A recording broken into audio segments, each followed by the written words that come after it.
Well, hello, class. This week we are going to talk about our format and how we're going to go about doing our classes. I'm just trying to reiterate a few points here. Please do not go ahead on the assigned days. Okay, I mean that sincerely. Just do what you need to do for that day, and then do what you need to do on the following day, and the following day, and the following day. The reason why I am stressing that more than anything is that I really believe that we're trying to recreate a classroom environment and also at the same time,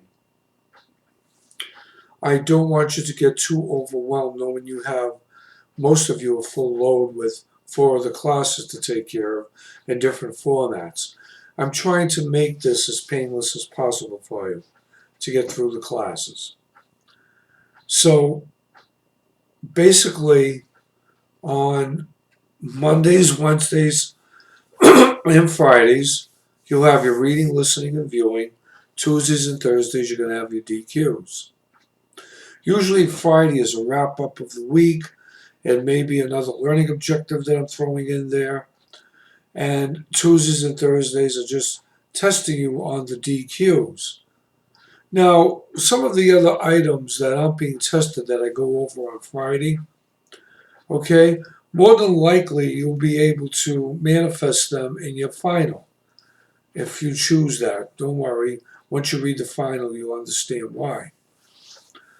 But in order to really get this class done right, I seriously want you to pay attention to only what you need to do for the time you need to do it.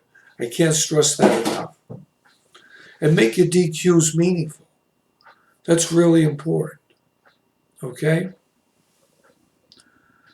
All right, so having said that, this week I'm going to basically go over 2 learning objectives on Monday, 2 on Wednesday, and 2 on Friday. We're going to be covering chapter number 9, which is the topic, which is going to be groups and teams. Okay? So today, on Monday, we're going to go over the first 2 learning objectives. And those first 2 learning objectives are recognizing the difference between a group and a team, and the second one is explain factors that lead to effective groups. Okay? So let's first talk about some of the key things on recognizing the differences between a group and a team.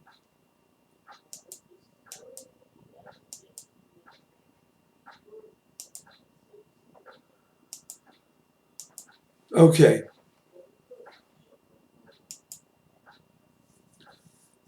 Groups and teams essentially are the basic units as stated in your book by which organizations accomplish their goals and really coordinate their work efforts.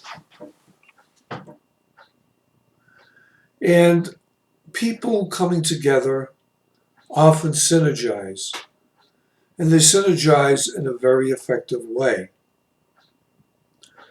Most researchers can make a distinction between a group and a team. So, what are groups? Groups essentially are individuals who come together and interact, but they don't share similar goals. And they also don't share their interdependence on one another. Group processes involve interpersonal, social, and psychological dynamics that arise during human interactions. So, as your book states, groups of people could get together and they can be talking about a lot of different things, or the same thing, but they don't necessarily constitute a team, because they're not necessarily working together for a specific goal.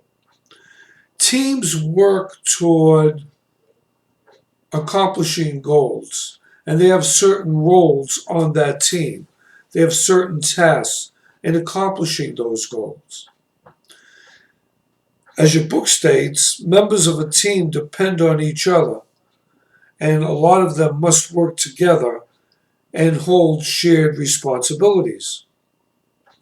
There are sports teams, there are musical teams, we call them orchestras, or there are teams that we call departments that work in organizations, or there are task force teams. Many teams and organizations are competitive.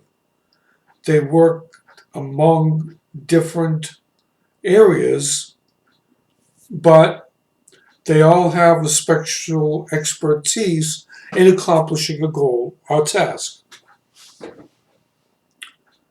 So, what I want to do is use this particular introduction as phase one and then show you a neat YouTube video on teamwork.